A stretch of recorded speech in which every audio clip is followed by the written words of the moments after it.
दोस्तों, social media के माध्यम से जितने भी लोग इस वीडियो को देख रहे हैं उन सब लोगों को मेरे तरफ से जय मसीह की। आइए एक विषय पे हम लोग बात करते हैं और वो विषय ये रहा, एक अच्छा और सच्चा घर को कौन बनाता है।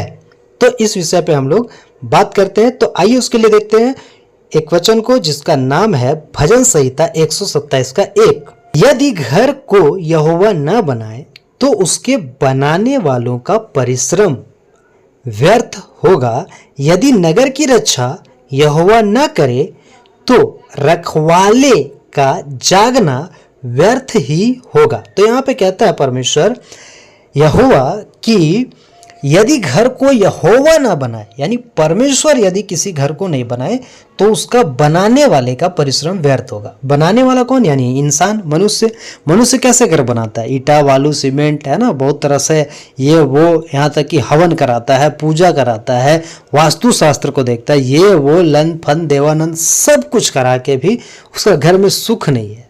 आज घर का घर टूटा पड़ा है, घर का घर बर्बाद हुआ पड़ा है, जैसा कि आप पृथ्वी पे देख सकते हैं, है ना, न्यूज में देख सकते हैं, है ना। तो वो अब मनुष्य घर कैसे बनाता है? बहुत अच्छा ईटा लगा के, सीमेंट लगा के, बहुत अच्छा पेंट करा के, पुट्टी करा के, बहुत अच्छा लाइट लगा के, मलमल लगा के, है ना, इस तरह से जितना खर्चा करना है ना, उस तरीका से घर बनाता है। लेकिन परमेश्वर का वचन यहाँ पे कहता है कि यदि घर को यहोवा ना बनाए, यानी कि उतना अच्छा घर बना के भी अगर उस घर में परमेश्वर का शांति नहीं है, परमेश्वर नहीं है, परमेश्वर का सुकून नहीं है, तो वो घर किस काम का?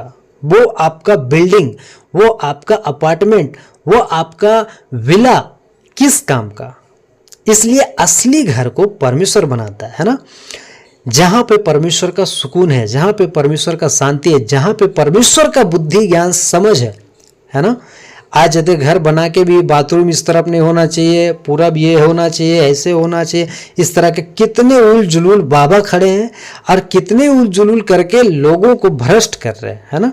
लेकिन असली घर कौन बनाता है? लिखता है यदि यहोवा ना बनाए, यानी परमेश्वर जिस घर को नहीं बनाए, परमेश्वर जिस घर को शांति ना दे, परमेश्वर का शांति जिस घर में नहीं, वो घर किस काम का? और उसको कौन बनाता है?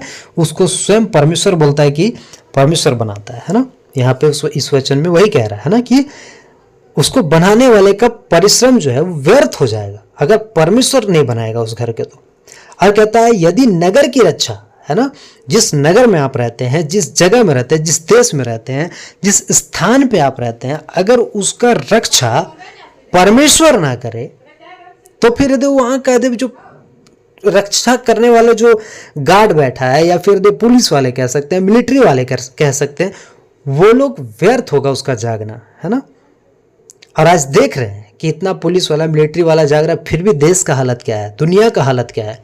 तो असली रक्षा कौन कर सकता है? सिर्फ और सिर्फ परमेश्वर कर सकता है, यहोवा कर सकता है, यीशु मसीह कर सकता है ना। तो इसलिए उस परमेश्वर को जानना, उस परमेश्वर को समझना बहुत जरूरी है। तो फिर मुलाकात होगा एक अगले वीडियो में। तब तक के लिए सबों को जय मसीह की।